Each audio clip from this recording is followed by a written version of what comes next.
We are opening the files today on a narrative that is both a spectacular story of American success and an unimaginable tragedy, the story of Selena Quintanilla. Right. She was the star known simply as Selena, the Queen of Tejano music. Yeah. And her life was suddenly and just brutally cut short on March 31st, 1995. She was only 23 years old. And that event, it didn't just generate headlines, it caused a genuine seismic shift in American culture. It really did. Yeah. Especially within the vast and, growing Latino community. The shock was immediate, it was profound, and it exposed these cultural realities that the mainstream media had, for the most part, largely ignored up until that moment. Our goal in this exploration of the material is to conduct a thorough analysis of the sources. Yeah. We want to do that with the sensitivity and respect that this topic absolutely requires. Hmm. We're going to trace the full arc, her stunning rise, the disturbing details of the betrayal that led to her murder, the facts of the crime, the legal aftermath, and crucially, the unprecedented and lasting cultural and commercial legacy that her death cemented. And we're relying entirely on the detailed documentation that's been provided. This covers everything from the perpetrator's calculated manipulations to the precise mechanics of the shooting itself. And the 9-hour police standoff that followed. Exactly. The high-profile trial and, of course, the massive public outpouring of grief. You know, when you look back at the historical comparisons, and the sources are full of them, they really speak volumes. They do. The public reaction was compared, in terms of its intensity and scope, to the deaths of major political figures like John F. Kennedy or music legends like John Lennon. And we want to clarify for you why her passing resonated with that kind of historical weight. Why, for so many people in the U.S., March 31st, 1995, truly was what some media outlets at the time called Black Friday. So, to really understand the tragedy, we first need to understand Selena's unique path to stardom. It starts in Lake Jackson, Texas. She was born there on April 16, 1971. And her career, it wasn't born out of some glossy marketing plan or anything like that. It was born out of financial survival. Exactly. Her father, Abraham Quintanilla Jr., was just instrumental. He was a former musician himself, and after the family faced this devastating financial hardship, they were evicted from their home during the Texas oil bust of 1982, he organized the family band. Selena y los Dinos. Right, and it was their crucial source of income. This wasn't just a hobby, it was the family's lifeline. And this family dedication, it immediately put Selena in a very unusual position. The genre she excelled in, Tejano music, which is this vibrant, driving blend of Mexican cumbia and polka with American influences like R&B and country. It was so male-dominated back then. Intensely male-dominated in the 1980s, but her talent was just undeniable. She broke through those barriers so rapidly. She won Female Vocalist of the Year at the Tejano Music Awards in 1987, and by 1989 she had signed with Capital EMI Latin. That was a huge step toward crossover success. She was a powerhouse, just beloved for her music and for her identity as a proudly Mexican-American woman. And as her fame accelerated, she drew the attention of Yolanda Saldivar. And the dynamic that developed between them is really the core of this tragedy. It's a misplaced, almost terrifying level of trust. Saldivar was originally a registered nurse from San Antonio, and she entered Selena's orbit in 1991. What's so fascinating, and it's often overlooked, is that the sources note she initially disliked Selena. Really? Why was that? Because Selena kept winning awards over the other Tejano musicians that Saldivar preferred. Huh. But that obviously changed. It changed very quickly after Saldivar attended one of her concerts. She became what the sources call an ardent fan. But that fandom very, very quickly turned into this relentless business pursuit. She was highly motivated. Incredibly. She pursued Abraham Quintanilla Jr. aggressively, leaving up to 15 messages, though she later tried to claim it was only 3, insisting that he let her start a fan club. And by June of 1991, she got her wish. She became the founder and president of the fan club out of San Antonio. And this was not a casual role. Members were paying a $22 fee, and they were expecting merchandise in return: T-shirts, fact sheets, interviews, notifications about concerts. So Saldivar was directly handling cash flow and fan interactions from the very beginning. Yes, and she appeared efficient, devoted. Her eagerness to impress Selena was noted by many. One person observed that if Selena said, "jump," Saldivar would jump 3 times. And that kind of commitment, it eventually led her to quit her nursing career to manage the fan club full-time. It did. And this devotion, it earned her the ultimate trust from the Quintanilla family. When Selena launched her two major Selena Etc. boutiques, one in Corpus Christi and one in San Antonio in 1994, Saldivar was promoted. She became the manager of both. Yes, and it's hard to even put into words the financial access she was granted. The Quintanillas, they were focused on the music production side at Q Productions, so they extended this immense trust. She had permission to write and cash checks, full access to bank accounts for both the fan club and the boutiques. And even authorization to use Selena's American Express card for company expenses. It was an arrangement built on just blind faith, and it was so dangerously vulnerable. And the warning signs, they were not subtle at all.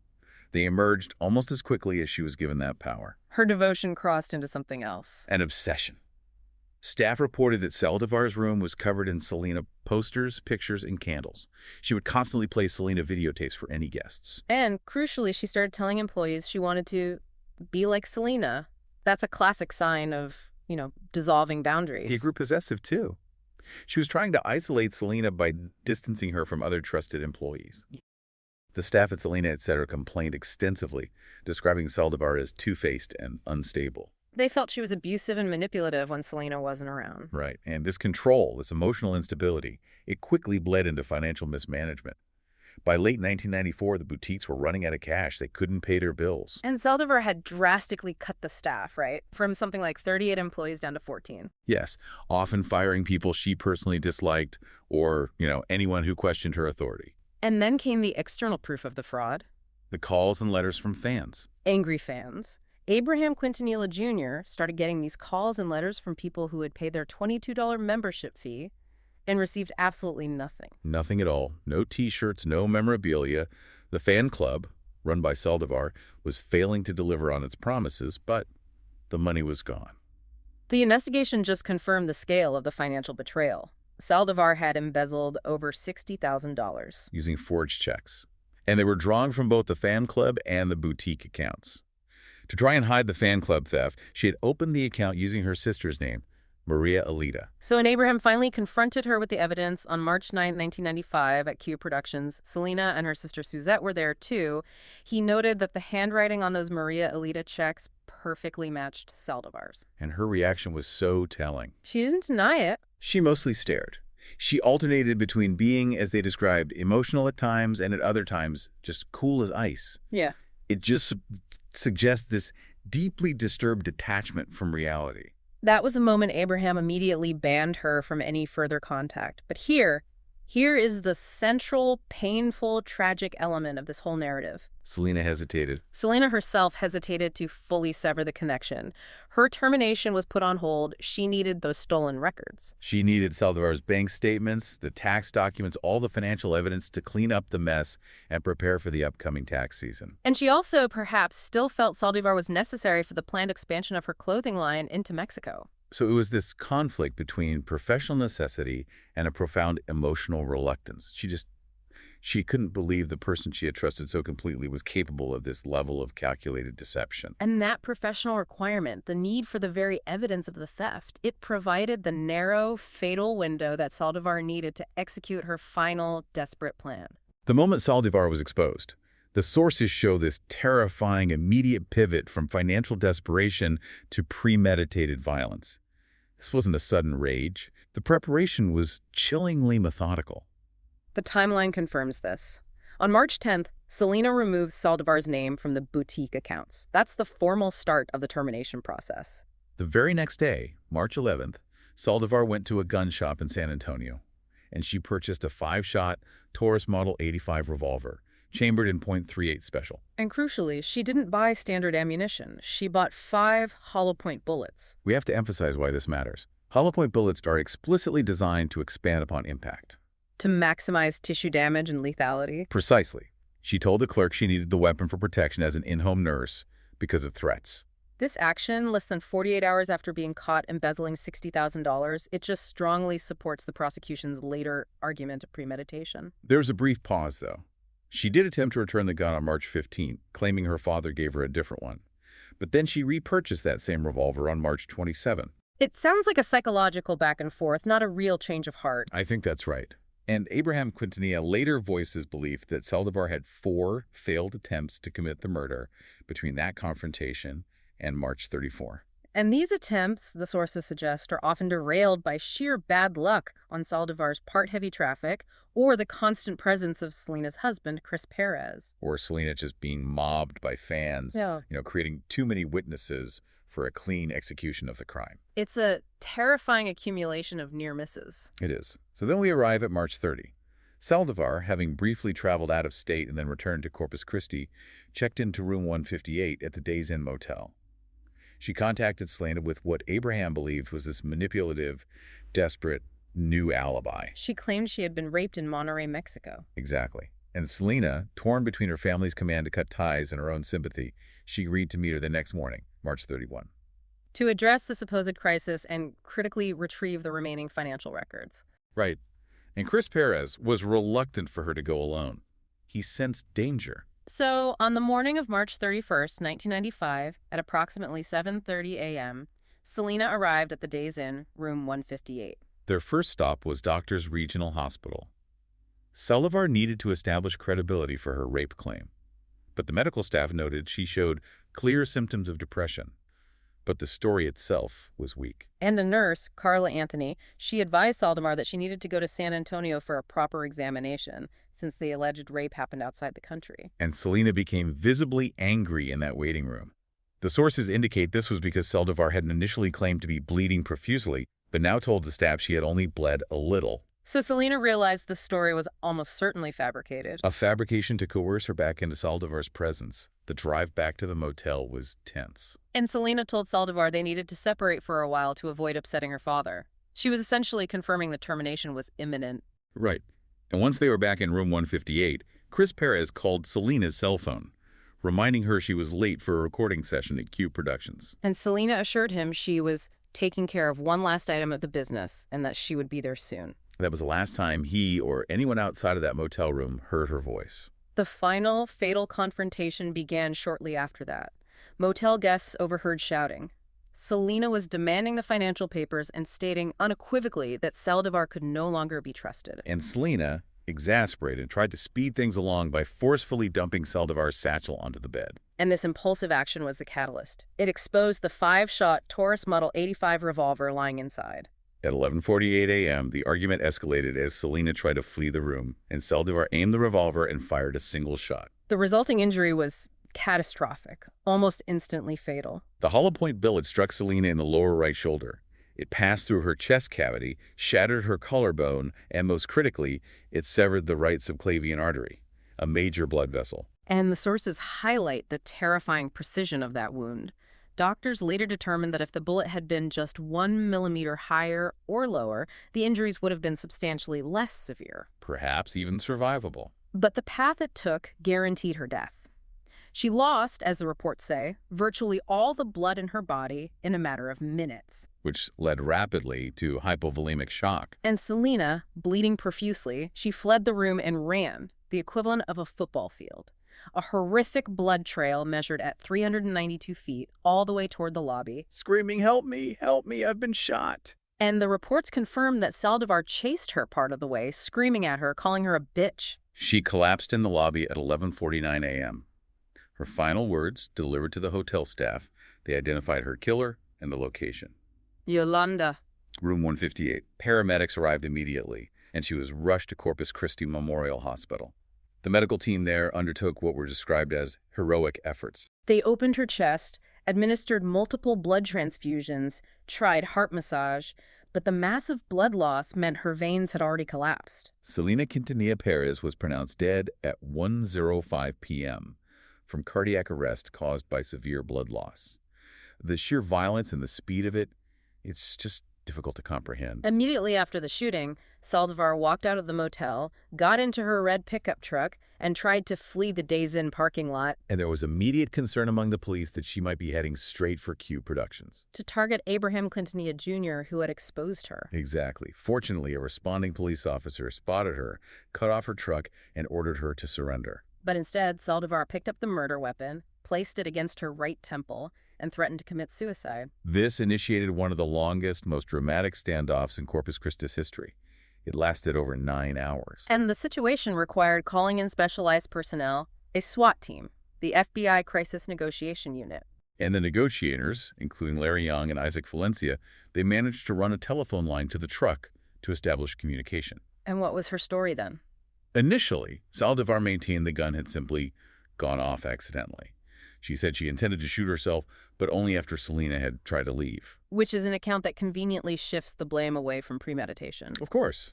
And it's a story she would maintain throughout the entire legal process. All the while, the scene outside the motel just became this tragic spectacle. Hundreds of devastated fans, having heard the news, gathered near the police line. Just weeping openly as the hours dragged on, desperate for justice. Finally, after more than 9 grueling hours of negotiation, Saldivar surrendered to police and was immediately charged with murder. The public outrage was just explosive. The immediate reaction really underscored the security risks. District Attorney Carlos Valdez quickly argued for a high bond, convincing the judge to raise it from $100,000 to $500,000. And this was necessary because of the overwhelming calls for vigilante justice. The threats were constant. I mean, the Nueces County Jail was inundated, and there were reports that the Mexican Mafia, a major organized crime syndicate in the Texas prison system, had placed a price on Saldivar's head. She was a target of immense hatred. So to guarantee an impartial jury and a safe environment, the trial was moved hundreds of miles away to the Harris County Courthouse in Houston, and it was presided over by Judge Mike Westergren. The media frenzy that followed was immense. For the Latino population across the hemisphere, this was instantly branded the trial of the century. It generated the kind of wall-to-wall coverage, even international interest, in places like Europe, Japan, Australia. That rivaled the then-ongoing O.J. Simpson proceedings. And Saldivar pleaded not guilty, sticking rigidly to the claim that the shooting was accidental. She testified she had only intended to scare Selena or shoot herself. However, the prosecution, led by Carlos Valdez, presented a very compelling counterargument. They insisted she deliberately killed Selena. And they focused on the hollow point bullets, the immediate purchase of the weapon right after the embezzlement was exposed. The fabricated rave story used to lure Selena to the motel. And the simple fact that Saldivar was trained as a nurse, she would have fully understood the severity and placement of that wound. The jury deliberation reflected the weight of that evidence and the mood of the community. They deliberated for only 2 hours. Just 2 hours before finding Yolanda Saldivar guilty of murder on October 23, 1995. She was subsequently sentenced to life imprisonment. And due to the constant threats from other inmates, often incarcerated fans who were enraged by the loss of their icon Saldivar, was immediately placed in isolation. Spending 23 hours a day alone in her cell for years. Her earliest eligibility for parole was set for 2025. And as of earlier this year, March 2025, her first parole petition was in fact denied. Her next review is scheduled for March 30th, 2030, a day before the 35th anniversary of Selena's death. There's one last contentious detail from the legal aftermath that drew significant public and historical disapproval. The murder weapon itself. Yes. In 2002, 7 years after the trial, a judge ordered the destruction of the Taurus Model 85 revolver. The pieces were melted down and thrown into Corpus Christi Bay. And fans and historians argued that, regardless of the crime, the artifact was related to this monumental figure in U.S. cultural history. It should have been preserved. Preserved in a museum as part of the historical record, much like other famous tragic artifacts. The decision to destroy it felt like erasing a painful but necessary part of the narrative. The speed and scale of the media's reaction to Selena's death were utterly unprecedented for a Latin artist in the United States. It forced a massive, immediate recalibration of how the media viewed the Latino community. All the major U.S. television networks, ABC, CBS, NBC, interrupted their regular programming. Which was extraordinary for a non-political figure, and especially for a Latino musician. And across Texas, radio stations, both Spanish and English language, they played her music nonstop and opened up their phone lines to fans, often broadcasting that raw grief live on the air. The sheer emotional intensity prompted the historical comparisons we noted earlier. Carlos Lopez of KMIQ 105.1 referred to the day as Black Friday. And for millions, particularly the 5 million Texans of Mexican descent, as one Anglo-American fan noted, Selena's death was a day of infamy even darker and more evil than the assassination of John F. Kennedy. To a non-Latino audience, that comparison can feel startling, but it really speaks to Selena's unique position. She was a cultural icon who was authentically American, born and raised in Texas, who spoke limited Spanish but mastered a genre rooted in Mexican culture. She symbolized the possibility of achieving the American dream while remaining, proud of her roots. Her death felt like the loss of a collective dream. The media coverage, often dominating newscasts and front pages. The New York Times ran the story on its front page for 2 consecutive days. It all culminated in one of the most significant media events of the decade. The People magazine commemorative issue. Exactly. This was a watershed moment for American publishing. People rushed out a commemorative issue, and they weren't sure how large the demand would be outside of Texas. Their initial assumption was proven catastrophically wrong. The issue sold nearly 1 million copies in 2 weeks. It completely sold out the first and second print runs, and immediately became a collector's item. That level of demand was unprecedented in people's history. It provided undeniable empirical proof of the massive yet largely ignored purchasing power and cultural significance of the U.S. Latino demographic. And that commercial success directly and very quickly led to the launch of People en Español. It forever changed the magazine industry's approach to diversity. The grief on the ground was monumental. People traveled thousands of miles to Corpus Christi to visit her home, the crime scene at the Days Inn, her boutiques. The chain-link fence at her house became an immediate, spontaneous shrine. It was just covered in flowers, letters, and mementos. And the collective vigil was visible even on the roadways. In Corpus Christi and along Interstate 37 leading up from Mexico, drivers turned on their headlights in silent mass solidarity. The tragedy became, as Antonio Lopez summarized, a bookmark in time for so many people. However, this outpouring of grief immediately highlighted some sharp cultural and racial divisions in the U.S. It really did.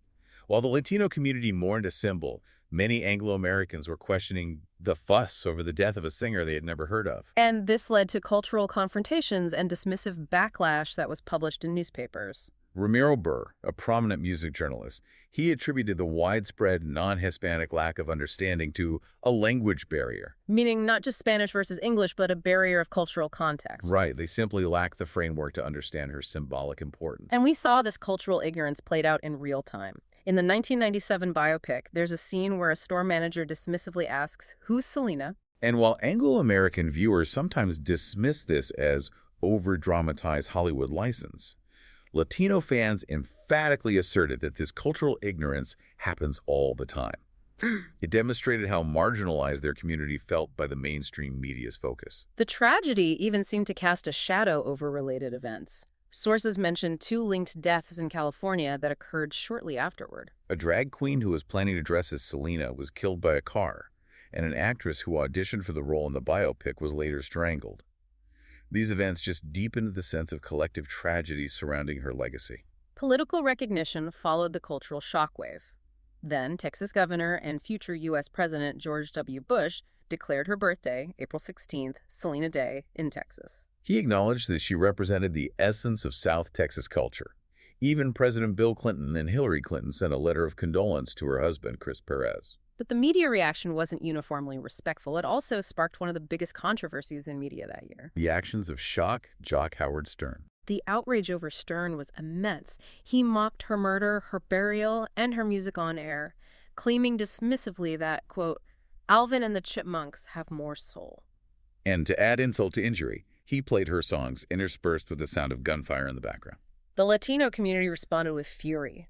The League of United Latin American Citizens organized significant advertiser boycotts against Stern's show. And the legal response was serious, too.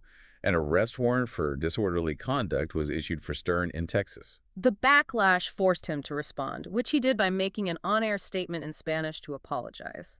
A move that was criticized as inadequate and insincere, but it demonstrated the sheer political and economic power the organized response now commanded. Moving to the music business, the tragedy had an immediate, devastating, and irreversible impact on the entire Tejano genre. Before 1995, Tejano music was one of the most popular Latin music subgenres. It accounted for 52% of all Latin music sales, and Selena was the undisputed leader of its 1990s revival. Major labels, EMI, Sony, Warner, they had invested heavily, signing Tejano artists to compete in this suddenly booming market. But when Selena was murdered, the market confidence just evaporated instantly. Many major record companies quickly abandoned their contracted Tejano artists, retreating from the genre completely.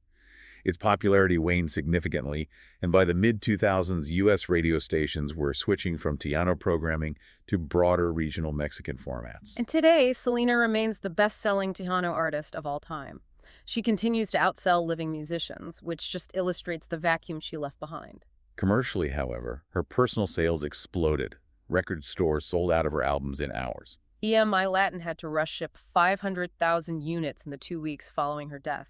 Her 1994 album, Amor Prohibido, saw a staggering 520% increase in sales in the week she was murdered. And this commercial surge culminated with the posthumous release of her highly anticipated crossover album, Dreaming of You. The album she'd been recording when she died, the one intended to launch her fully into the English-language pop charts. When Dreaming of You was released months later, the demand was unlike anything seen before.